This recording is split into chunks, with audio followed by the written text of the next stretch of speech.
appeared to be coming from the Esper. The cliff began to shake violently, and Chere gasped as Lone Wolf stumbled and fell over the side of the cliff, releasing the little Mughal so that he could grab onto the edge and try to save his own life. The Mughal squeaked and rolled violently from Lone Wolf's rough toss, tumbling over the opposite edge of the cliff itself.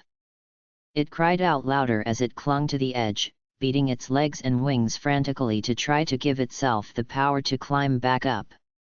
Chere looked between the Mughal and Lone Wolf, who glared at her hatefully. "Grr, you'll never get this gold hairpin!" Lone Wolf snickered, and Chere narrowed her eyes at him. "Forget you!" She snapped, and ran over to grab the Mughal, easily making her decision on whom to save. As soon as Chere had scooped the Mughal into her arms, the cliff began to rumble again, and Lone Wolf lost his grip, screaming wildly as he tumbled over the side of the cliff and disappeared down, down, down into the darkness. The rumbling stopped, and Chere gently set the Mughal down, kneeling to its level so that she could admire how adorable it was. Locke and Edgar both let out shaky sighs of relief and walked over to the Mughal as well, Locke patting its head playfully. "Then Kupo!" The Mughal suddenly burst out, and Chere nearly fell over in shock. Locke and Edgar both looked as if they had seen a ghost. "You can talk?" Locke stuttered, and the Mughal turned towards him, chuckling a little. "Well, of course I can, I'm Mog, King of the Mughals," he declared.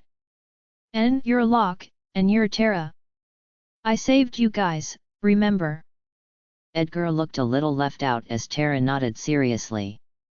"I do remember, thank you very much." She smiled, and Locke nodded. "So you were one of the Mughals that saved us.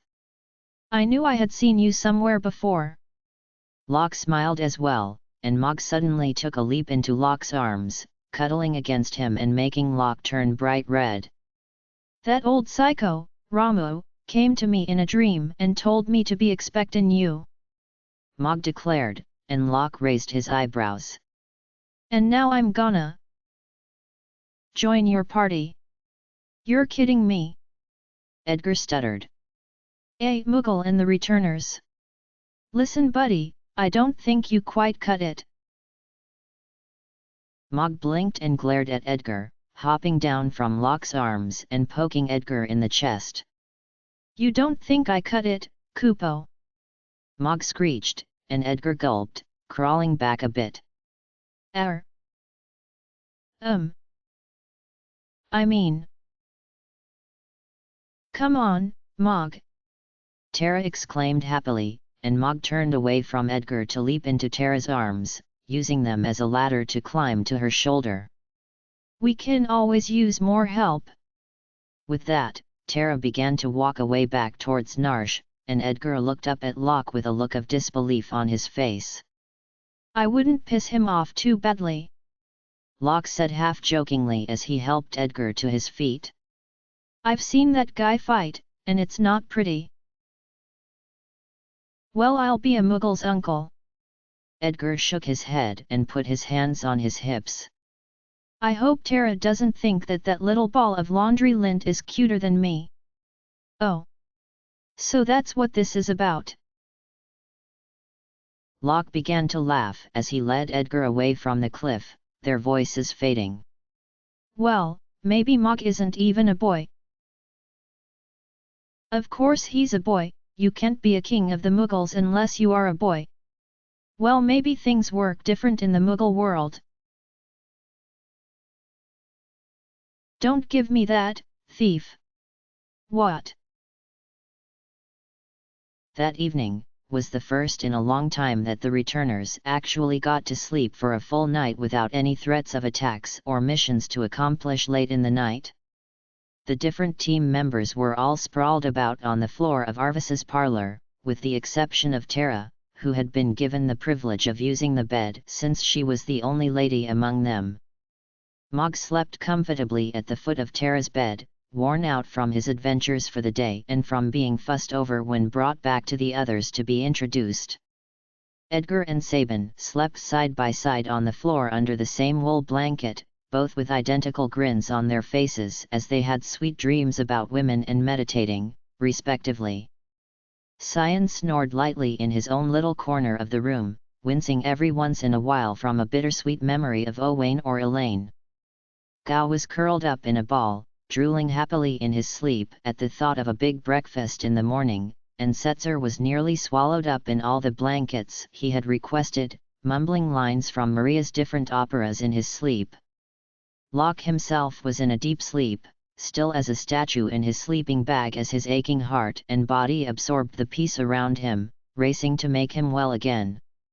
Just this one night, there were no dreams of Rachel or Celes, or of any future missions. Perhaps the gods up there had a little mercy for him after all. 24. The Espers of the Sealed Gate. Chapter End.